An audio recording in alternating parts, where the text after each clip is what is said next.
Family doesn't do is they just don't understand it at all. I mean, they're excited about everything, but my mom gave me piano lessons when I was 6. Her grandmother had died, and we got a piano out of it, and I would always, fiddle around on it, and I guess that's how that started. Prior to this, just crappy high school bands and stuff like that, and little indie bands, I guess you'd say, just that didn't amount to anything. But, and then I went through a stretch of like 4 years when I didn't play with anyone, and then I just decided to move out to Vegas at that point because I was really bored in Iowa. So then I moved out to Vegas, and eventually I met Brandon, and we all hooked up. Very young still, 16, and it was partially that and partially getting out of the small town that I was in. I'd grown up in Las Vegas, and my parents moved when I was 9. We moved away, and my mindset was always, in the city. And so as soon as I was old enough, I begged and begged to go live with my aunt. So my parents let me go. The way I look at it is, you have the sin area, and which is what everyone seems to be fascinated with. And for us, it was just normal. I didn't see it as necessarily a bad thing or a good thing, it was very exciting. I mean, at night it's gorgeous, and it's in this valley, and everybody lives around it. So usually, from somewhere in your yard or on top of a wall, you can look down and just see this beautiful city. And it was always kind of like intriguing to me when I was young, because you weren't allowed to go into the casinos unless you were with your mom or whatever. And even then, they had to just rush you through. You weren't, So as soon as I could get a fake ID, I did. I don't know if it's some cosmic thing or what it is, but I was just literally walking through the Hard Rock Hotel, and had no idea that there was a band playing at all, and I knew of Oasis, but and at the time I was really heavily into keyboards, and I didn't know what I was gonna do. And a guy just gave me a ticket, and so I walked in, and they had already played almost the entire show, and I got to see the last 3 songs, and then they finished with Liam Walks Off, and they did Don't Look Back in Anger, and it was just so massive, and it just hit me, just slapped me in the face. Everybody singing it, and the way it felt and how huge it was, and it was almost it was this big religious type of a thing. Everybody singing that chorus, and I just felt that there's just no way that. I wanted that. I definitely wanted that, and I just didn't think that was going to happen in a keyboard band. I just automatically started scouring the papers for a guitar player. I would stop people if I saw somebody with a sticker on their car that said U2 or the Smiths or something. I've stopped people at stoplights, gotten out of my car and knocked on their window before I met Dave, and so I was on a mission. Yeah, and I never found anyone really to play with, drummers or anybody, but I definitely was looking for someone like a singer, and I just said looking to start band or join band, and no one, I didn't join any band obviously, and then Brandon called, and because I did put Oasis, to finish that whole story, I put that in the ad, and there really aren't that many Oasis fans in Vegas that are trying to start bands. It's an exciting process. You never know who's going to open the door, when you're looking. Yeah. It's really quite a good buzz when you're looking for people and you're meeting people. And we went through it actually later on, looking for bass players and drummers, going to people's houses.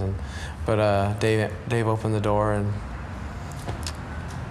let me into his world. And I don't know, it was all right. We just talked mostly. We played a little bit, and it was the first time I'd been close to a guitar player, and so I was kind of in awe of everything. And he gave me a tape and with some of his ideas and songs on it, and actually most of them were him singing songs, and Burn which that. he has that somewhere probably. I probably lost it. I'm sure I do, but somewhere in never between the turns out. songs is the guitar line for Mr. Brightside, and that's pretty much how it started. Yeah. Came back and we just put a chorus on it and sang over it, and so we finished Mr. Brightside. It was completely done exactly how it is now, without ever having a bass player or a drummer. I mean, the structure and everything hasn't changed, and I remember it was just exciting. We knew it was good, and I couldn't wait, and then we finally got to play with, it didn't matter who was playing any kind of beat behind it, it sounded great, we were excited. It was a difficult process just because there wasn't almost anybody to pick from in Vegas, and both Mark and Ronnie were already in other bands, and basically we just played with the first two people we could find out. The bass player was actually a good friend of mine who was living with me at the time, and I said, "Do you want to play bass?" It's like, okay, you know, I like what you guys are doing, but you know, they saw us play, Mark saw us play, and Ronnie saw us play, and talking with them, became friends, and then eventually we decided to start practicing with them, and that was the beginning of the Skillers that you see. We were writing right away. I mean, when I look back now at what Dave was talking about, it was just so essential for us to play, because a live performance is such an important thing, and I had no idea. David played out, you know, a little bit, but we just played all the time and tried to get used to it, and then, you know, Ronnie and Mark came later, and the whole time we were just writing and growing, and it just makes you want to improve if you know you've got a live show coming up, you know, because you're like, oh crap, you know, we're trying to come up with good songs, and it's a good idea to get shows right away, because it forces you to be a little more organized. Until we got in touch with this man by the name of Braden Merrick, who's now our manager. He was at the time a rep, like an A&R man for Warner Brothers. So once he helped us out a little bit, and you know, and came and checked us out and helped us find the right person to make a demo with, we went and made the demos, and he got us a couple of showcases, and nobody was interested until England basically happened. We were playing at Warner Brothers, and there was an English guy there. And he worked for Warner Brothers UK, right? He worked for Warner's UK. He was friends with some people at Lizard King, and Warner turned us down, and this guy really liked us and said someone should sign this band, and he gave it to his friend over at Lizard King, and they were the only one who put out an offer. No one else was willing to take the first, you know, leap of faith. And so we did that, and then we came over to England and played a week's worth of shows, and it turned out really well, and then other labels were interested after, like a little taste test, you know, that we passed. So I think all it was one feature, an NME, and every label in America wanted us. Most of it had been done, you know, as demos, and we only had to finish a few songs. We redid a couple songs that I was sick when I sang them, and you could tell, and that was about it.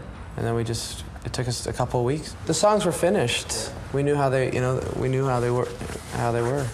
Well, I just think the songs were so strong that even our A&R guy was just. We had proven that we could like do it by ourselves already, because we had like 8 of them already done, and we recorded with Jeff Saltzman, whose name is on there as co-producer. Basically it was his house we recorded in, and like we said, like a lot of it was already done, and he was like, well, it's almost done, why get a producer to do like 4 more songs? You guys know what you're doing. So gone into like tall tales, like there was an earthquake that was like a small tremor, and it's been blown into proportion, like as if this floor opened up and we were almost swallowed into it or something. And there was an earthquake during the recording of Believing Natalie. Well, Ronnie almost fell in. That's true. I ran and pulled him out. Yeah. But anyway, and there was fires. I mean, to get to drive from Vegas to LA, we did have to drive around a lot of forest fires to get there. Every summer in that area, there's it's a common massive thing. Fires. It's so dry and so hot. So this literally, like, this was the a parking big one, lot of the recording studio had an inch of acid on every car when we pulled up. And there was a chance that we were going to have to like evacuate, but we were safe. We weren't running from flames. It actually makes the sky really beautiful though. When the fire, I mean, it's tragic, you know what happens with fire, but you can actually see the sun through the smoke, and it's really weird, pretty thing, because it's like the ash is falling like snow, and you see the sun, and it's, you know, this weird orange color, and I just remember that, thinking it should be, I don't know, it's just weird how pretty it is. You know, I know that aware that so many bands struggle and are still struggling, and we just kind of went up slowly, like everything just from my apartment, us meeting, and just everything just started to go really well. Then we met Mark and Ronnie, and then, you know, like a year later was when we got the first record deal. So not too many setbacks. Yeah, it's strange. It's been such a natural process, but it's happened so quickly. I mean, it's just, you know, it's just like somebody that like a normal band that it takes a while to make it. It's all crammed in, you know. We played gigs, we met the right person, we made demos, we got a record deal. It's just happened a lot quicker than other bands. I mean, it's hard being away from home all the time. None of us have ever worked this hard. When you think about, and when you dream about being a rock star or writing songs and being this, you know, this huge band or whatever, you don't imagine it being very hard. It's just, and it is. But I mean, it's that important to us. We love, music has changed all of our lives and had a huge effect on it. And it's just the most amazing thing in the world. And to be a part of it, we're just excited. Bands, but I'm a little afraid to meet them, to be honest. I want to meet Noel. Noel was scheduled to come to our last gig in London, but he didn't show up, I don't think. I think his brother came. The other brother came. You know, there's another brother. He came. He's really nice. Patience, but I don't think it's worth sweating over it. I mean, we're working on some songs that we think are really, really good, and when we have time, we'll record them, you know. But we're dealing with it pretty well, I guess. I think it's great that people are talking about us, and everybody says, you know, oh, the British press is going to put you up and tear you down, and it's just, I mean, whether it's inevitable or not, we want to be a universal band, and hopefully our songs, you know, it seems to be that, you know, happening that way. We want our music to be for everyone. And hopefully, I mean, it has a lot to do with, you know, the lyrical content and things like that for it to be that way. But we're not really worried about, you know, what England can the way they can tear it down or not. I mean, we've got a few songs now that I feel like they're better than anything on this album already, and we're just excited to grow up with it.